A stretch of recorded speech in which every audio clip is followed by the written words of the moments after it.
Hello friends, कक्षा 9वीं के इस वीडियो में आप सभी का स्वागत है। आज हम प्रश्नावली 9.3 शुरू करने जा रहे हैं। इसके पहले मैंने 9.2 का वीडियो बनाया है और उसके पहले मैंने अध्याय 9 का बेसिक नॉलेज वाला वीडियो भी बनाया है। दोनों के लिंक मैंने डिस्क्रिप्शन में दिया हुआ है, आप उन्हें जाकर देख सकते हैं। इस अध्याय में काफ़ी सारे 16 प्रश्न दिए हुए हैं, तो हम आगे इसके महत्वपूर्ण प्रश्नों को भी जानेंगे। तो अभी यहाँ पे जो पहला और दूसरा प्रश्न है ये अधिकतर एग्जाम में पूछा जाता है और तीसरा जो प्रमेय टाइप का एक क्वेश्चन है। तो सबसे पहले हम पहला वाला प्रश्न देखते हैं। तो अगर आप चैनल में नए हैं तो चैनल को सब्सक्राइब कर लीजिए, साथ ही बेल आइकन को दबा दीजिए, जिससे हर नए वीडियो की नोटिफिकेशन आप तक पहुंच जाएगी। तो चलिए बिना किसी देरी के इस वीडियो को शुरू करते हैं।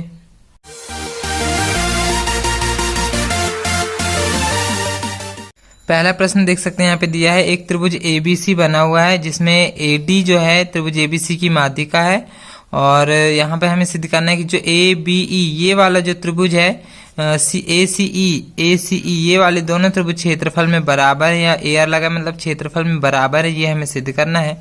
तो आइए देखते हैं।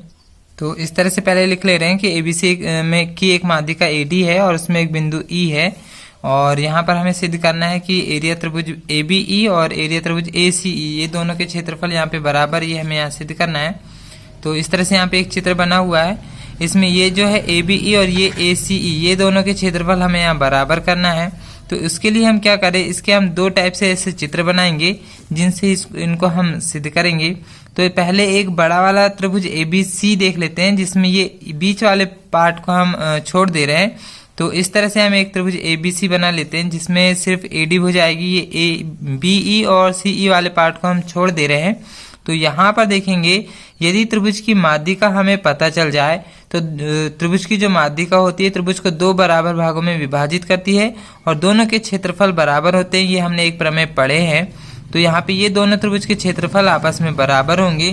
तो सबसे पहले हम यहाँ पर ये त्रिभुज का नाम लिख ले रहे हैं। त्रिभुज ABC में AD इसकी माध्यिका है और जब AD इसकी माध्यिका है तो ये दोनों के पार्ट आपस में क्षेत्रफल बराबर होंगे, यानी कि एरिया त्रिभुज ABD और एरिया त्रिभुज ACD दोनों के क्षेत्रफल आपस में बराबर होंगे।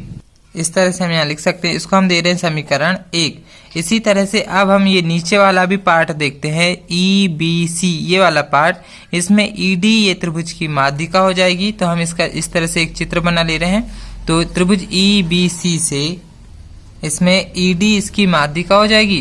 तो ये दोनों पार्ट के क्षेत्रफल आपस में बराबर हो जाएंगे, यानी दोनों त्रिभुजों के। तो ये वाले त्रिभुज का नाम लिख रहे हैं EBD, एरिया त्रिभुज EBD बराबर, इस तरह वाले त्रिभुज का नाम लिख रहे हैं एरिया त्रिभुज ECD। इस तरह से दोनों के क्षेत्रफल आपस में बराबर हो जाएंगे। इसको हम दे रहे हैं समीकरण 2। अब हम समीकरण 1 में से समीकरण 2 को घटा देते हैं। यहाँ बड़े वाले चित्र में देख ले रहे हैं, यह ABD ये इस तरफ वाला पार्ट आ गया ABD का। इसमें से हम EBD ये वाला पार्ट यदि हम घटा देंगे, ये पूरे इस तरफ के आधे पूरे वाले पार्ट में से ये वाले पार्ट को यदि हम घटा देंगे तो ये वाला त्रिभुज हमारा मिलेगा। इसको हम रफ में भी समझ ले रहे हैं।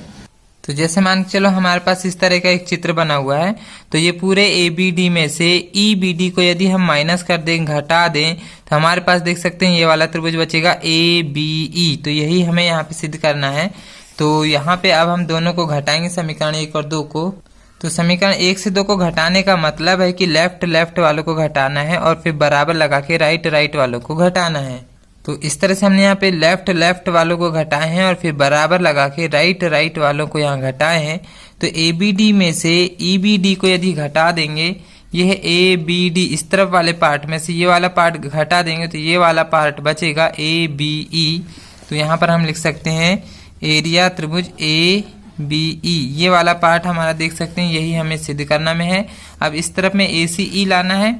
तो इस तरफ में ACE, यहाँ पर देख सकते हैं यहाँ पे जो हमने त्रिभुज लिए थे ABD और यहाँ पे ACD नाम देना था, तो यहाँ पर E आ गया। तो ये गलती से इसको सुधार लेंगे, यहाँ पे D कर लेंगे। तो यहाँ पर ACD है ये, इसको भी यहाँ पर हम सुधार ले रहे हैं। तो ACD में से ECD को घटा देंगे, ACD इसमें से ECD इसको यदि हम घटा देंगे तो ये वाला पार्ट बचेगा ACE, इस तरह से बचेगा। यहाँ पे लिख ले रहे हैं एरिया त्रिभुज ACE। तो देख सकते हैं यही हमें यहाँ पे सिद्ध करना था। तो ये हमारा क्वेश्चन सिद्ध हो चुका है। नेक्स्ट क्वेश्चन देखते हैं। अब जो यहाँ पे प्रश्न नंबर 2 है ये 2018 में आया हुआ है। त्रिभुज एबीसी में ई जो है एडी की माध्यिका है, सेम इसी तरह से चित्र रहेगा। और बीईडी इसका जो क्षेत्रफल है पूरे बड़े वाले त्रिभुज एबीसी के क्षेत्रफल का 1/4 ये मतलब 1/4 गुना है। तो आइए देखते हैं। तो इस तरह से हम पहले लिख ले रहे हैं, त्रिभुज एबीसी में ई एडी का मध्य बिंदु है और ये हमें सिद्ध करना है बीईडी जो है एबीसी का 1/4 ये 1/4 गुना है। तो अब हम क्या करें, यहाँ पे ये ई जो है एडी का मध्य बिंदु लिए हैं, अब हम इसको इससे मिला लेते हैं। तो इस तरह से हमने बीई और सीई को यहाँ पर मिला लिए हैं। तो अब हम यहाँ पर इसमें एक बड़ा वाला त्रिभुज लेते हैं जिसमें अभी बीई और सीई को ना मिलाए हो, इस तरह से एक रफ चित्र बना ले रहे हैं। तो देख सकते हैं इस तरह से हम यहाँ पर एक चित्र बना ले रहे हैं जिसमें यहाँ पे बीई और सीई को नहीं मिलाए हैं। तो अब हम ये पहले बड़े वाले त्रिभुज देखेंगे जिसमें एडी इसकी माध्यिका है। तो जब यहाँ पे त्रिभुज की माध्यिका पता चल जाता है तो त्रिभुज का एक वाला जो भाग होता है पूरे वाले भाग का आधा होता है और दोनों के क्षेत्रफल भी आपस में यहाँ बराबर होते हैं, या एक भाग जो होता है पूरे वाले भाग का आधा होता है। तो हम यहाँ लिख सकते हैं कि जो एबीडी का जो क्षेत्रफल है पूरे एबीसी के क्षेत्रफल का आधा होगा। इस तरह से हम यहाँ पर लिख सकते हैं। तो एबीडी का क्षेत्रफल बराबर 1/2 एबीसी के क्षेत्रफल का आधा होगा। इसको हम समीकरण 1 दे रहे हैं। अब हम क्या करें, अब त्रिभुज का एक इस तरफ वाला ही पार्ट देख रहे हैं जहाँ एबीडी आया हुआ है, ये वाला त्रिभुज एबीडी आया है, इस तरफ का एक चित्र बना ले रहे हैं इस तरह से। यहाँ पे भी सेम वही नियम लगाएंगे। इसमें जो बीई है ये एबीडी की माध्यिका हो जाएगी और जब बीई इसकी माध्यिका हो गई तो जो दोनों त्रिभुज बन रहे हैं दोनों के क्षेत्रफल बराबर होंगे, या एक पार्ट जो होगा पूरे बड़े वाले पार्ट का आधा होगा, ऐसा हम लिख सकते हैं। तो जो बीईडी ये वाला जो त्रिभुज है एरिया त्रिभुज बीईडी इसका जो क्षेत्रफल है पूरे इसके ये जो बड़ा वाला त्रिभुज है इसके क्षेत्रफल का आधा होगा, यानी कि एरिया त्रिभुज एबीडी ये पूरे वाले एबीडी ये पूरे क्षेत्रफल का ये आधा होगा। इसको हम दे रहे हैं समीकरण 2। अब हम यहाँ पर देख ले रहे हैं जो समीकरण 1 है उसमें एरिया त्रिभुज एबीडी का मान हमने पहले ही निकाल चुके हैं। तो अब हम यहाँ पर समीकरण 1 से मान रख दे रहे हैं। तो यहाँ लिख ले रहे हैं समीकरण 1 से मान रखने पर। तो समीकरण 1 से मान का मतलब जहां पर एरिया त्रिभुज एबीडी यहाँ पर दिख रहा होगा उसकी जगह में हम 1/2 एरिया त्रिभुज एबीसी रख देंगे। तो पहले तो यहाँ पे बीईडी लिखा हुआ है, इसको ऐसे ही रख ले रहे हैं। एरिया त्रिभुज बीईडी बराबर 1/2 भी ऐसे हो जाएगा। अब यहाँ पर एरिया त्रिभुज बीईडी आया है, एरिया त्रिभुज बीईडी का पूरा मान है 1/2 एरिया त्रिभुज एबीसी। तो यहाँ पर हम रख दे रहे हैं 1/2 एरिया त्रिभुज एबीसी। यहाँ 1/2 और 1/2 का गुणा हो जाएगा। तो यहाँ पर इस तरफ का तो भाग ऐसे ही रहेगा, एरिया त्रिभुज बीईडी बराबर 1/2 और 1/2 का गुणा करेंगे तो ये हो जाएगा 1/4 और एरिया त्रिभुज एबीसी। तो देख सकते हैं यही हमें यहाँ पर सिद्ध करना था, इस तरफ में 1/4 एबीसी लाना था। तो यही हमारा सिद्ध करना था, ये सिद्ध हो चुका है। तो ये क्वेश्चन हमारा हो चुका है। नेक्स्ट क्वेश्चन देखते हैं। अब जो तीसरा वाला क्वेश्चन है इसमें एक समांतर चतुर्भुज के दोनों जो विकर्ण है उसे बराबर क्षेत्रफल वाले 4 त्रिभुजों में विभाजित करता है, ये हमें सिद्ध करना है। ये एक प्रमेय के टाइप का है। तो आइए देखते हैं। तो यहाँ पर इस तरह से हम लिख ले रहे हैं एक समांतर चतुर्भुज एबीसीडी है, इसमें एसी और बीडी इसके विकर्ण है। ये एसी और ये बीडी इसके विकर्ण हो गए। विकर्ण चतुर्भुज को बराबर क्षेत्रफल वाले 4 त्रिभुजों में विभाजित करता है। तो ये जो विकर्ण है देख सकते हैं यहाँ पे चार त्रिभुज बन रहे हैं, तो चारों भाग बराबर होंगे आपस में, ये हमें सिद्ध करना है। तो आइए देखते हैं। यहाँ पे क्या करेंगे हम, इस तरफ वाला भाग और इस तरफ वाला भाग, पहले ये 2 पार्ट लेते हैं। यहाँ पे जो क्रॉस हो रहा है बिंदु इसको हम नाम दे रहे हैं ओ। तो पहले ये 2 त्रिभुज देखेंगे, ये दोनों त्रिभुज की ये ए ओ जो होगी इसकी माध्यिका हो जाएगी।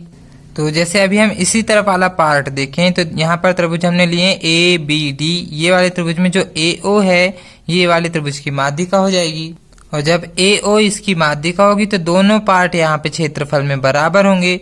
तो ये इस त्रिभुज का नाम दे रहे हैं ए डी ओ और इस त्रिभुज का नाम दे रहे हैं ए बी ओ, इस तरह से। तो अब हम इसको समीकरण 1 दे रहे हैं। तो ये हो गया हमारा समीकरण 1। अब इसी तरह से अब हम दूसरा वाला त्रिभुज भी ले रहे हैं। तो जो उसी के बाजू में देख सकते हैं अब ये वाले 2 त्रिभुज ले रहे हैं ए बी ओ और सी बी ओ, इस तरह से ये 2 त्रिभुजों के नाम हो जाएंगे। तो हम बड़ा वाला त्रिभुज ले रहे हैं ए बी सी में ABC में माध्यिका यहाँ पर BO हो जाएगी, और जब माध्यिका पता चल गई तो दोनों त्रिभुज के क्षेत्रफल यहाँ बराबर हो जाएंगे। तो इस तरह से दोनों के क्षेत्रफल बराबर हो गए। इसको हम समीकरण 2 दे रहे हैं। इसी तरह से अब हम दूसरे और 2 त्रिभुज ले रहे हैं। इस तरह से अब हम ये वाले 2 त्रिभुज ले रहे हैं नीचे के, तो इन दोनों में देखेंगे CO इसकी माध्यिका हो जाएगी। तो ऐसा लिख ले रहे हैं, यहाँ CO इसकी माध्यिका है, तो दोनों के क्षेत्रफल यहाँ पर बराबर हो जाएंगे। तो इस तरह से यहाँ पे ये दोनों के क्षेत्रफल बराबर हो गए। हमने इसको नाम दिए CBO और CDO, तो इसको हम दे रहे हैं समीकरण 3। अब इसी तरह से अब हम लास्ट 2 और त्रिभुज ले रहे हैं, तो वहां पर अब नाम हम इस तरह से दे रहे हैं, जैसे देख सकते हैं ये ADO और CDO, इस तरह से ये 2 त्रिभुज ले रहे हैं। तो इनके बड़े वाले त्रिभुज का नाम हो जाएगा ADC। तो यहाँ पर त्रिभुज ADC में देखेंगे DO इसकी माध्यिका हो जाएगी, तो दोनों के क्षेत्रफल यहाँ पर बराबर हो जाएंगे। तो इस तरह से हम इसको दे रहे हैं समीकरण 4। अब हम यहाँ समीकरण 1, 2 और 3 से तुलना कर रहे हैं हम। तो यहाँ पर देखेंगे ABC के बराबर में यहाँ पर पहले वाले इसमें देख ले रहे हैं ADO के बराबर में ABO है, ABO के बराबर में CBO है, CBO के बराबर में CDO है, और CDO के बराबर में ADO है। तो ये चारों भुजाएं आपस में बराबर हो रही हैं, चारों त्रिभुज आपस में बराबर हो रहे हैं। और जब चारों त्रिभुज बराबर हैं तो चारों के क्षेत्रफल हम यहाँ पर बराबर कर दे रहे हैं। तो देख सकते हैं कि ये बराबर 4 क्षेत्रफल वाले त्रिभुज में ये विभाजित हो रहा है। तो हम यहाँ पर लिख सकते हैं कि अतः ये 4 त्रिभुजों में विभाजित होता है। तो ये क्वेश्चन यहाँ पर हो चुका है। नेक्स्ट क्वेश्चन देखते हैं। अब यहाँ पर जो प्रश्न नंबर 4 हमें दिया हुआ है, एक त्रिभुज ABC और एक त्रिभुज है ABD। इसमें AB पर बने 2 त्रिभुज, दोनों के आधार यहाँ पर AB है, और जो रेखाखंड CD है, रेखाखंड AB से बिंदु O पर समद्विभाजित हो रहा है। ये CD यहाँ पर देख सकते हैं AB को बिंदु O पर समद्विभाजित कर रहा है। जो ABC है, ABC इसका जो क्षेत्रफल होगा ABD के क्षेत्रफल के बराबर में होगा, ये हमें सिद्ध करना है। तो आइए देखते हैं। तो इस तरह से हम यहाँ दिया है, लिख लेते हैं कि ABC और ABD में एक ही आधार AB पर बने हैं ये दोनों, और जो CD है AB को बिंदु O पर प्रतिच्छेद करता है। अब ये हमें यहाँ पे सिद्ध करना है कि जो ABC का जो क्षेत्रफल है ABD के क्षेत्रफल का आधा होता है। तो अब आगे उत्पत्ति में हम क्या करें कि CD माध्यिका के जो इस तरफ वाला जो पार्ट है, CD रेखाखंड के इस तरफ वाला पार्ट और CD रेखाखंड के इस तरफ वाला पार्ट, ये 2 त्रिभुज हम ले लें। तो इसमें AO जो हो जाएगी ये त्रिभुज की माध्यिका हो जाएगी, और इसमें BO जो होगी ये वाले त्रिभुज की माध्यिका हो जाएगी। तो इसको हम 2 पार्ट में हल कर लेते हैं। तो इस तरह से हम इसके ऐसे 2 चित्र बना ले रहे हैं। तो पहले हम ये वाला त्रिभुज लेते हैं ACD, इस तरह से। तो ACD में AO इसकी माध्यिका हो जाएगी, तो दोनों के क्षेत्रफल यहाँ पर बराबर हो जाएंगे। तो हम यहाँ पर दोनों त्रिभुज के क्षेत्रफल बराबर कर ले रहे हैं। ACO और ADO ये दोनों के क्षेत्रफल आपस में बराबर हो जाएंगे। हम इसको दे रहे हैं समीकरण 1। अब इस तरह से ये वाला त्रिभुज ले रहे हैं, इसमें BO इसकी माध्यिका हो जाएगी, और त्रिभुज BCD में जब BO इसकी माध्यिका है तो दोनों त्रिभुज के क्षेत्रफल यहाँ आपस में बराबर हो जाएंगे। तो इस तरह से CBO और DBO दोनों के क्षेत्रफल यहाँ बराबर हो जाएंगे। इसको हम दे रहे हैं समीकरण 2। अब हम समीकरण 1 और समीकरण 2 को जोड़ दे रहे हैं। तो समीकरण 1 और 2 को जोड़ने का मतलब है लेफ्ट वालों को जोड़ेंगे और फिर बराबर लगा के राइट वालों को जोड़ेंगे। तो इस तरह से हम लेफ्ट वालों को जोड़ लिए और फिर बराबर राइट वालों को जोड़े हैं। तो अब हम यहाँ पर देखते हैं ACO और CBO, इन दोनों को यदि हम जोड़ेंगे तो ये बड़े वाले चित्र में देख ले रहे हैं ACO और ये CBO, ये दोनों त्रिभुज को जोड़ेंगे तो एक बड़ा त्रिभुज मिलेगा ABC। इस तरह से एक बड़ा त्रिभुज मिलेगा जो हमें यहाँ पर सिद्ध करना है। तो इस तरह से हम यहाँ लिख ले रहे हैं एरिया त्रिभुज ABC। अब ADO और DBO को जोड़ लेते हैं। तो अब हम यहाँ पर ADO ये वाले त्रिभुज को और DBO ये वाले त्रिभुज को, ये दोनों त्रिभुजों को जोड़ेंगे तो यहाँ पे एक बड़ा वाला त्रिभुज मिलेगा ABD, इस तरह से। तो जो हमें यहाँ पे सिद्ध करना है वो वाला त्रिभुज यहाँ पर मिल जाएगा। तो इस तरह से यहाँ पे लिख ले रहे हैं, देख सकते हैं यही हमें यहाँ पर सिद्ध करना था। तो ये क्वेश्चन भी हमारा हो चुका है। नेक्स्ट क्वेश्चन देखते हैं। अब जो यहाँ पे प्रश्न नंबर 5 दिया हुआ है DEF क्रमशः ABC की भुजा BC, CA और AB के मध्य बिंदु है, और यहाँ पे 3 प्रश्न ये दिया हुआ है, हमें सिद्ध करना है। तो आइए देखते हैं। तो इस तरह से हम यहाँ दिया है, लिख ले रहे हैं DEF जो है BC, CA और AB के मध्य बिंदु हैं। 3 क्वेश्चन यहाँ पर दिया हुआ है। तो इस तरह से एक चित्र बना ले रहे हैं। ABC एक त्रिभुज है, BC के बीच में D लेना है, CA के बीच में E और ए बी के बीच में एफ लेना है। फिर इनको हम यहाँ पर मिला लेते हैं। तो डी ई एफ ये जो त्रिभुज है इसको हम यहाँ पर मिला लेते हैं।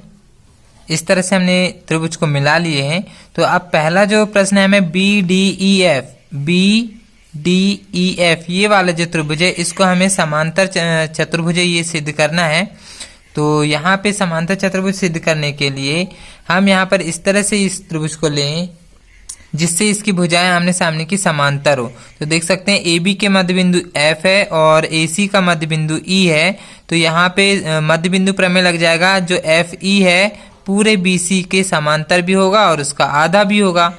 तो जब ये बी सी के समांतर है तो बी डी के भी समांतर होगा। तो आमने सामने की भुजा समांतर हो जाएगी। तो ये वाला जो चतुर्भुज है समांतर चतुर्भुज हो जाएगा। तो मैं इसका एक रफ चित्र अलग से बनाते हैं और फिर आगे हल करेंगे। तो अभी हम इसमें सिर्फ इतना ही चित्र बना रहे हैं, इसमें एफ डी को नहीं मिला रहे हैं। तो हमको बी डी ई एफ ये वाले जो चतुर्भुज है इसको समांतर चतुर्भुज सिद्ध करना है। तो सबसे पहले हम बड़े वाले त्रिभुज एबीसी में देखेंगे। ए बी का मध्य बिंदु यहाँ एफ है और ए सी का मध्य बिंदु यहाँ पर ई है। तो जब दोनों रेखाओं के मध्य बिंदु पता चल गए तो जो ई एफ होगा बी सी के समांतर होगा। ये मध्य बिंदु प्रमेय होता है। तो हम यहाँ पे मध्य बिंदु प्रमेय से लिख ले रहे हैं एफ ई समांतर होगा पूरे बी सी का। ठीक है। तो जब एफ ई जो है पूरे बी सी के समांतर है तो ये बी डी के भी समांतर होगा। तो हम यहाँ पर लिख सकते हैं अतः एफ ई समांतर होगा बी डी के। और जब ये दोनों भुजाएं आमने सामने की हैं और ये समांतर भी हैं तो जब भुजाएं समांतर होती हैं तो ये एक समांतर चतुर्भुज होता है। तो हम यहाँ पर लिख सकते हैं कि बी डी ई एफ जो है एक समांतर चतुर्भुज है। तो ये क्वेश्चन हमारा यहाँ पर हो चुका है। इसमें 3 क्वेश्चन है। तो ये फर्स्ट वाला क्वेश्चन यहाँ पे हुआ है तो हम यहाँ फर्स्ट नंबर डाल ले रहे हैं। अब इसके बाद हम यहाँ पर सेकेंड नंबर डाल के आगे का क्वेश्चन हल करेंगे। अब जो इसका सेकंड वाला है देख सकते हैं यहाँ पे 1/4 ABC लाना है। तो 1/4 ABC लाने के लिए इसको हमने पहले भी सिद्ध कर चुके हैं। तो वहाँ हमने पढ़े हैं कि जब त्रिभुज के तीनों भुजाओं के मध्य बिंदु यदि होते हैं तो वह त्रिभुज को 4 बराबर, हमने एक समांतर चतुर्भुज में पढ़े हैं उसको कि 4 बराबर क्षेत्रफल में डिवाइड करता है। ऐसे इसके मध्य बिंदु हमने त्रिभुज के मध्य बिंदु यहाँ पर देख रहे हैं तो वो भी उसको वहां पर 4 बराबर क्षेत्रफल में डिवाइड करेगा, इसलिए वो 1/4 होगा। तो आगे देखते हैं। तो यहाँ पर हम देख सकते हैं जैसे ये त्रिभुज है इसमें 4 भाग बन रहे त्रिभुज के, तो चारों भाग यहाँ पे आपस में बराबर होंगे क्योंकि ये तीनों भुजाओं के मध्य बिंदु हमें पता है। तो इस तरह से हम यहाँ लिख सकते हैं त्रिभुज एबीसी में ए बी का मध्य बिंदु एफ है, बी सी का मध्य बिंदु डी है और ए सी का मध्य बिंदु ई है। तो यहाँ पे 4 जो त्रिभुज बन रहे हैं चारों के क्षेत्रफल आपस में बराबर होते हैं। ये एक प्रमेय हमने पढ़ चुके हैं। तो इस तरह से चारों के क्षेत्रफल आपस में बराबर हो जाएंगे।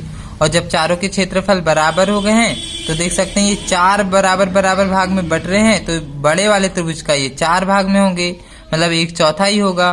तो हम यहाँ सीधे हमको जो सिद्ध करना है उसको हम लिख सकते हैं कि अतः हमें ये वाला त्रिभुज सिद्ध करना है। तो चारों जब बराबर हैं तो इसका 1/4 भाग होगा या 1/4 होगा बड़े वाले त्रिभुज का। तो हम इसको लिख सकते हैं एरिया त्रिभुज DEF जो है बड़े वाले त्रिभुज का 1/4 होगा। बड़ा वाला त्रिभुज क्या है यहाँ पे ABC, ये बड़ा वाला जो त्रिभुज है उसके क्षेत्रफल का 1/4 होगा। तो यहाँ पे जो सिद्ध करना था सेकेंड वाला ये हमारा यहाँ पर सिद्ध हो जाएगा। तो इसके बाद तीसरा वाला सिद्ध करते हैं। अब जो तीसरा वाला है इसको सिद्ध करने के लिए BDEF जो है 1/2 ABC होगा, ये हमें सिद्ध करना है। तो आइए देखते हैं। तो तीसरे वाले को भी सिद्ध करने के लिए यही वाला चित्र देखेंगे। तो हम BDEF ये वाला जो चतुर्भुज लेना है तो इसमें ये वाला त्रिभुज और ये वाला त्रिभुज, ये 2 त्रिभुज देखते हैं। तो ये छोटा वाला जो त्रिभुज है ये भी बड़े वाले त्रिभुज का 1/4 होगा और ये वाला त्रिभुज भी बड़े वाले त्रिभुज का 1/4 होगा। तो उसको भी हम इसी तरह से लिख लेते हैं जैसा यहाँ पर लिखे हैं। तो इस तरह से देख सकते हैं जो BDF है BDF बड़े वाले त्रिभुज का 1/4 होगा, इस तरह से लिख ले रहे हैं। और जो DEF है ये तो पहले ही हमने 1/4 सिद्ध कर चुके हैं तो उसको भी हमने फिर से लिख लिया है। अब हम इन दोनों समीकरणों को जोड़ दे रहे हैं। इसको हम समीकरण 1 और इसको समीकरण 2 दे रहे हैं और दोनों को हम यहाँ पे प्लस कर दे रहे हैं। तो समीकरण 1 और 2 को जोड़ने का मतलब है कि लेफ्ट वालों को जोड़ेंगे और राइट वालों को जोड़ेंगे। तो इसके लेफ्ट में जो है उनको जोड़ ले रहे हैं। तो इस तरह से हमने लिख लिए हैं और राइट वालों को भी यहाँ पर हमने जोड़ लिए हैं। तो BDF और DEF इन दोनों को हम चित्र में जोड़ के देख ले रहे हैं। तो BDF और DEF, ये दोनों को जब हम जोड़ेंगे तो एक चतुर्भुज मिल जाएगा हमारे पास BDEF इस तरह से। और यहाँ पे 1/4 ABC और 1/4 ABC को जोड़ेंगे तो दोनों में हर 4 है, तो पूरे के बटे में हम 4 लगा सकते हैं। और एक एरिया त्रिभुज ABC प्लस एक एरिया त्रिभुज ABC।